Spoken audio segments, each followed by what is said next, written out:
Hello दोस्तों, इस सवाल को देखिए। टाइम एंड डिस्टेंस का बहुत ही प्यारा सवाल है, ठीक है ना। इस सवाल में देखो पहले आपसे क्या कह रहा है।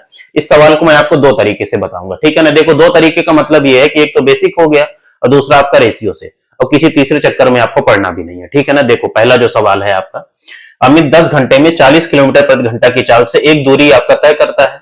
यदि वह 8 घंटे में समान दूरी तय करना चाहता है तो उसकी चाल कितनी होनी चाहिए आपको बताना है, ठीक है ना। देखो, पहले मैं आपको रेशियो मेथड बता देता हूं। देखो, इस वर्ड को आपको पकड़ो आप, समान दूरी, ठीक है ना।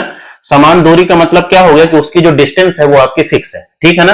तो जब भी आपकी डिस्टेंस फिक्स होती है तो क्या होता है, स्पीड का उल्टा टाइम का रेशियो होता है और टाइम का उल्टा स्पीड का रेशियो होता है। कई बार मैं आपको ये चीज बता चुका हूं, ठीक है ना। देखो, इस सवाल में आपको टाइम दिया हुआ है, स्पीड आपसे पूछा हुआ है, ठीक है ना। देखो, आप टाइम को पकड़ो, ठीक है ना।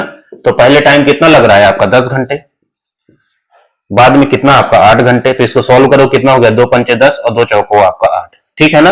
तो टाइम का रेशियो 5:4 है, तो स्पीड का क्या हो जाएगा आपका, उल्टा कर दो, 4:5, ठीक है ना। तो शुरू में जो उसकी स्पीड है आपकी 40 है, 4 की वैल्यू आपको 40 दी हुई है, मतलब आपका 10 गुना है। तो 5 का 10 गुना करोगे तो कितना हो जाएगा आपका 50 किलोमीटर प्रति घंटा, ठीक है ना। तो 50 किलोमीटर प्रति घंटा आपका आंसर हो जाएगा, ठीक है ना। ये तो इस सवाल को करने का आपका रेशियो मेथड हो गया। देखो, इसको आप बेसिक से भी बना सकते हैं, बहुत ही आसान है, कोई बड़ी चीज नहीं है, ठीक है ना। देखो, डिस्टेंस क्या होता है, स्पीड इंटू में आपका टाइम। देखो, शुरू में अमित क्या कर रहा है कि 10 घंटे में आपका 40 किलोमीटर प्रति घंटा की चाल से एक दूरी आपका तय कर रहा है।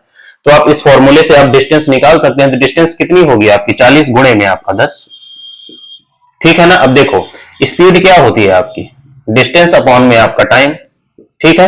डिस्टेंस है आपके पास और टाइम कितना है आपका, 8 घंटे में इसी को ट्रेवल करना है, तो 8 से आप डिवाइड कर दीजिए, तो कितना हो गया 8×5 = 40। तो ये कितना हो गया, देखो 10×50 किलोमीटर प्रति घंटा आपका ऐसे भी आ गया, ठीक है ना। तो जो आपको ठीक लगे आप वैसे सॉल्व कर सकते हैं, ठीक है ना। इसी तरह का एक सवाल मैं इस वीडियो में आपको और करा देता हूं, ठीक है। क्वेश्चन नंबर दूसरा देखिए, बिल्कुल आपका सिमिलर सवाल है, ठीक है ना। इस सवाल को पहले मैं आपको समझा देता हूं। देखो, एक कार 4 घंटे में 120 किलोमीटर प्रति घंटा की गति से एक निश्चित दूरी आपका तय करती है। यदि कार उसी दूरी को 3 घंटे 20 मिनट में तय करती है तो कार की गति क्या होनी चाहिए आपको बताना है, ठीक है ना। देखो, निश्चित दूरी यहां पे भी है, ठीक है ना। डिस्टेंस आपके फिक्स है।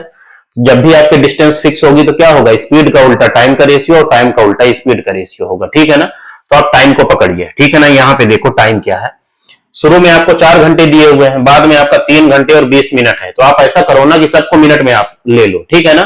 तो 1 घंटे में क्या होते हैं, 60 मिनट होता है। तो 4 घंटे में कितना हो जाएगा आपका, 4 गुणे में आपका 60, ठीक है ना। और प्लस में 3 घंटे में कितने मिनट हो जाएंगे आपके, 3 गुणे में आपका 60। तो ये कितना हो गया, देखो 180, और इसमें आप 20 जोड़ दीजिए तो कितना हो गया आपका 200, ठीक है ना। और देखो, जब भी आप रेशियो लेंगे ना तो रेशियो में यूनिट भी कट जाती है, तो यूनिट के पीछे आपको परेशान नहीं होना है, ठीक है ना। तो देखो, ये कितना आया आपका 200, ठीक है। इसी को सॉल्व कर दीजिए, 0 से 0 गया, ये आपका 4×5 = 20 हो गया, ठीक है ना। तो कितना आया, टाइम का रेशियो आपका 6:5, ठीक है। तो स्पीड का रेशियो क्या हो जाएगा, इसका उल्टा कर दो, कितना हो गया 5:6, ठीक है ना। 5 की वैल्यू आपके पास दी हुई है 120, ठीक है ना। 24×5 = 120 होता है, तो 24 गुना है, तो इसको भी आप 24 गुना कर दीजिए, वही आपका आंसर हो जाएगा। तो कितना हो जाएगा, 6 चौको 24 की 4 हासिल आई 2 और 6 दूनी 12 और 2 14, तो 144 किलोमीटर प्रति घंटा आपकी स्पीड हो जाएगी, ठीक है ना। बेसिक से मैंने इसलिए नहीं बताया कि बेसिक से तो आप कर ही लोगे, इसको प्रैक्टिस करोगे तो आपको फॉर्मूले की भी जरूरत नहीं पड़ेगी, ठीक है।